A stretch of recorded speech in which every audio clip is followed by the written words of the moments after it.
sobre piedra.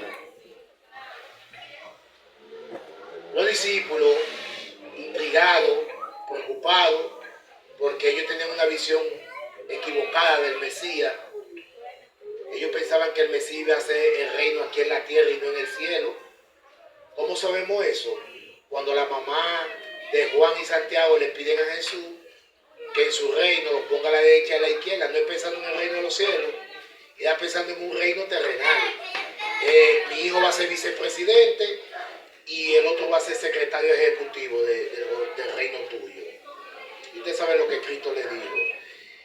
Pero cuando Cristo le dice, entonces ellos le dicen, ¿qué habrá señales de tu venida? Mateo 24 tiene un doble cumplimiento. Parte de esa profecía se cumplieron entre el año 28 al año 70, cuando el general Tito invade a Jerusalén con una revolución que hicieron los judíos. Y cuando Tito entra, ve el templo tan hermoso que dice, no vamos a destruir el templo, y ellos se sometieron a nosotros. Pero en un momento de descuido hay una sublevación del pueblo judío contra los romanos y los sorprenden y matan a algunos soldados romanos. Cuando Tito se da cuenta de esto, vuelve otra vez a la guerra, invade a los judíos. Y ahí es que se cumple la palabra de Cristo que dice, si dejas tu capa, si estás en la azotea, no bajes a buscarla. Y dice que ningún cristiano que escuchó y obedeció la voz de Cristo falleció en esa matanza. Y en un grupo de judíos se refugió en el templo y un soldado con una hacha encendida tiró la cosa al templo y destruyó el templo completamente. Ahí se cumplió la palabra de Cristo. Dios no queda piedra sobre piedra. Sí, pídale a Dios que la huida no sea en sábado ni en invierno. Y todo el que escuchó la voz de Cristo, que estaba vivo cuando Cristo está y tuvo vivo en el año 70, incluyendo a Juan, no obedeció ni un solo cristiano, porque ya Cristo lo había advertido. Ahora bien, ¿cuántos creen que Cristo viene? Yo creo que Cristo viene. Si estoy vivo, me voy con Él. Y si Dios me pone a dormir, dice la Biblia, primera carta de Tesalonicenses 4, dice en adelante, porque los muertos en Cristo, escuche bien, los muertos en Cristo resucitarán ¿cómo? Primero. ¿Cómo es eso? Los muertos en Cristo resucitarán primero. Cuando Cristo venga por segunda vez, ahí se cae la teoría del infierno y la gloria. Hay muchos cristianos en su buena fe que predican que el bueno se va al cielo y el malo se va al infierno. Y eso no es cierto a la luz de la Biblia. ¿Por qué? Porque si los buenos se van al cielo, vamos a hacer algo hipotético. Si los buenos se van al cielo y los malos se van al infierno, ¿para qué Cristo va a venir? ¿A quién va a venir a buscar Cristo aquí a esta tierra? Esa es una. Otra cosa. ¿Quién ha hecho más maldad? ¿Satanás o Caín? Entonces, si Satanás ha hecho más maldad que Caín, entonces ¿por qué Caín tiene casi 4.000 o 5.000 años ardiendo en un infierno, algo hipotético, y Satanás está suelto? Entonces Dios no es un Dios justo, como dice la Biblia. Pero otra cosa más.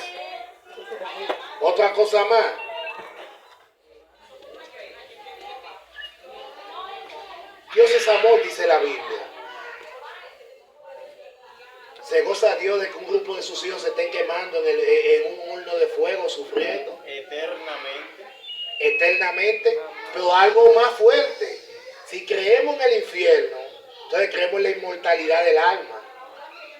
Porque si un alma se quema y no se muere, es inmortal. Y dice Timoteo que el único inmortal que posee inmortalidad es Dios. El hombre, ningún ser creado tiene inmortalidad, ni Satanás, ni Adán la tuvo. Desde que desobedecieron, murió. Murió Adán y Satanás va a ser destruido para el tiempo del fin. El único que tiene inmortalidad es Dios.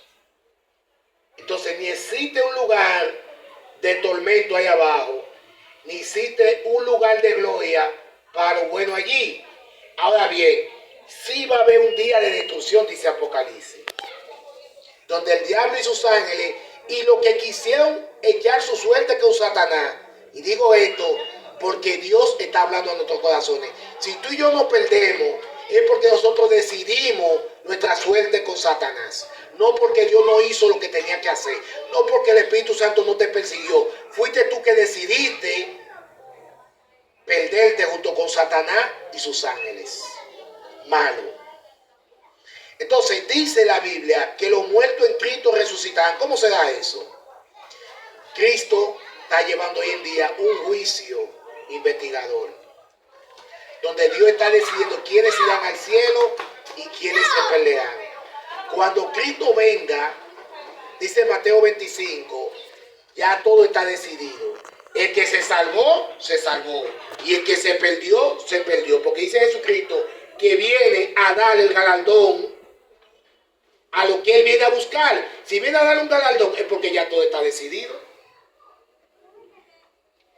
Y si viene a buscar a sus hijos, dice primera carta de Tesalonicenses 4 y 6 adelante, dice, porque los muertos en Cristo resucitarán primero cuando Cristo venga, y nosotros los que estemos vivos seremos arrebatados juntamente con el Señor en las nubes.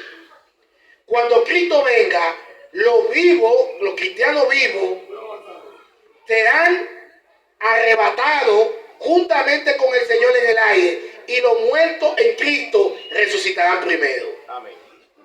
Entonces, la vida eterna Cristo nos la va a dar cuando Él venga. Al ladrón en la cruz no le prometió que ese mismo día irá al paraíso. La traducción es muy diferente. Dice, desde hoy, cuando yo venga en mi reino, estará conmigo en el paraíso. ¿Y cómo sabemos eso? Que es un asunto de traducción. Porque el mismo Cristo, si creemos que el ladrón fue ese mismo día al paraíso, entonces el ladrón fue primero que Cristo al cielo. Porque en un momento dice que María lo ve y lo quiere tocar, y él le dice a María, no me toques porque todavía no he subido al Padre. Entonces, ¿cómo el ladrón va a subir primero que Cristo al cielo? Entonces, la traducción correcta es, cuando yo venga en mi reino, tú estarás conmigo en el paraíso. La misma promesa que nos hace nosotros en San Juan 14, del 1 al 3. No se turbe vuestro corazón. Creen en Dios, creen también, para que donde yo esté, vosotros también estéis. El ladrón tampoco pidió ir al cielo en el momento, sino cuando tú vengas en tu Cuando tú vengas en gloria, exacto. Entonces, los impíos no resucitan ahí, en esa resurrección. Esa primera resurrección es cuando Cristo viene. Ahí el que se perdió no resucita. Por eso no es elección de República Dominicana. Trate de irse en la primera vuelta, porque la segunda vuelta no tiene esperanza. No hay esperanza. Entonces Cristo, dice Apocalipsis 20, viene, se lleva a los que están vivos, resucita, dice con voz de trompeta. Tomemos en cuenta la voz de trompeta. ¿Dónde nos lleva la voz de trompeta? A San Juan capítulo 11, cuando Cristo resucitó a Lázaro. Fue la voz de Cristo que resucitó a Lázaro. ¿Cómo dijo Cristo? Lázaro, ven. Fuera. ¿Y cuántos días tenía Lázaro de muerto? 4 días. ¿Y qué dice la hermana de Lázaro? Ay, Jesús, yo creo que mi hermano ya está hiede. Está descompuesto ya. Y dice que Lázaro Dios resucitó con todo su órgano. Y estaba tan sano Lázaro, que el mismo Juan dice más adelante que Lázaro estaba comiendo en una cena, en un compartir con Cristo después que lo resucitó. Y el diablo estaba tan dentro del corazón de los enemigos de Cristo que querían matar a Lázaro. Oiga cómo es la cosa. Después que Cristo lo resucita, querían matar a Lázaro, porque Lázaro es un testimonio viviente, la evidencia de que Cristo venció la muerte. Amén. Entonces Cristo nos lleva, dice Apocalipsis, 1000 años para el cielo. ¿Qué vamos a hacer esos 1000 años en el cielo? Un risol de 1000 años en el cielo. Allí vamos a hacerle todas las preguntas que queramos a Dios. Ahí le vamos a preguntar a Dios, ¿y por qué Juan no está aquí? ¿Y por qué Tito no está aquí? ¿Y por qué fulano no está aquí? Si yo veía a fulano con una Biblia. Y ahora todas nuestras interrogantes se dan contestadas. Pero lo más importante es que vamos a ser transformados, ¿verdad? Y vamos a vivir con Dios eternamente. Cuando pasen esos 1000 años, dice la palabra de Dios, Cristo va a venir por tercera vez. Ahora, muy diferente, dice que Cristo baja con la nueva Jerusalén y los santos y los ángeles. Entonces Dios, no el diablo, porque el diablo no puede resucitar a nadie, porque el diablo es un ser creado, no tiene vida en sí mismo. El único que tiene vida en sí mismo es Dios el Padre, Dios Hijo y Dios Espíritu Santo. Después más nadie. Cuando Cristo baja, entonces Dios permite que Satanás y los ángeles y los impíos resuciten.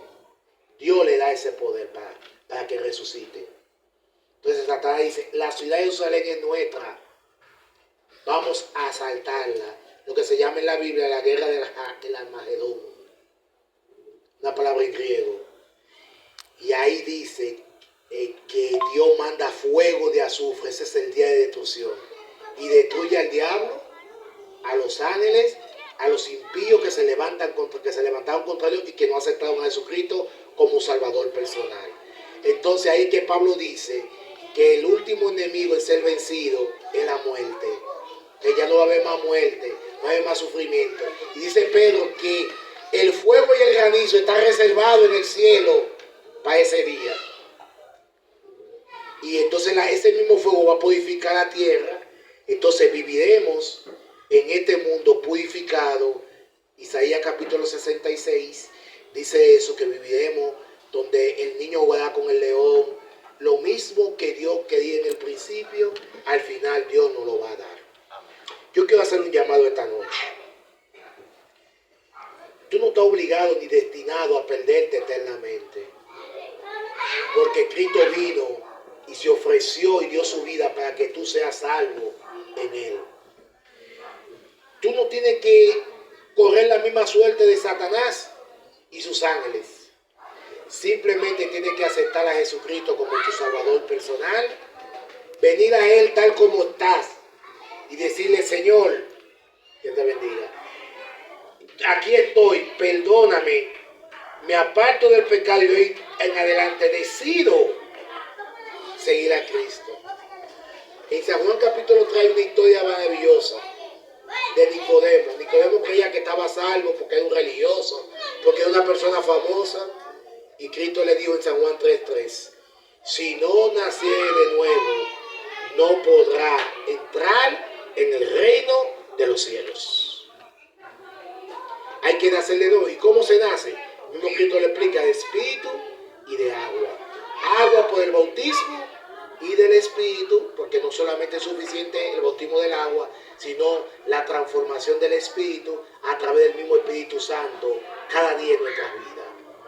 Yo quiero hacer un llamado y orar. Que oremos. Yo quiero orar por ti, para que cuando Cristo venga por segunda vez, no nos agarre de sorpresa como agarró a los gente religiosos que no sabían que el Mesías había nacido. Que estemos preparados para ese día. Y si nos toca bajar a la tumba, el Señor nos selle para la vida eterna. Así que vamos a ponernos sobre nuestros pies. Yo voy a hacer esta oración. Oremos. Padre nuestro que estás en los cielos, muchas gracias, Señor, por tu poder, porque tu palabra es poder, tu voz es fortaleza. Bendícenos, Señor, y ayúdanos a prepararnos para ese gran día. Ese gran día está cerca. Todo indica, las señales, todo indica que Cristo viene ya. Lo que estamos viendo en el mundo, lo que está viviendo el ser humano, destruyéndose uno con otros, Señor, ayúdanos a aferrarnos a tu promesa de que tú vienes por segunda vez. Tú nunca has mentido, tú siempre has dicho la verdad. Creemos en tu verdad de que tú vienes. Prepáranos y transforma nuestro ser. Bendice cada persona aquí que ha tomado su decisión de seguirte a ti, de obedecerte y creer en tu segunda venida y creer en ti. Bendice su vida, bendice a su familia, bendice a sus hijos. Bendice este vecindario. Bendice el grupo pequeño que se reúne aquí.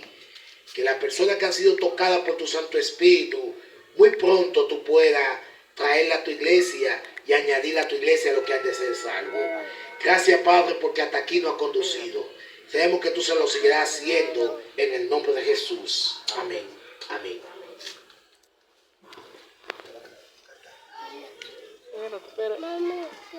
Espera.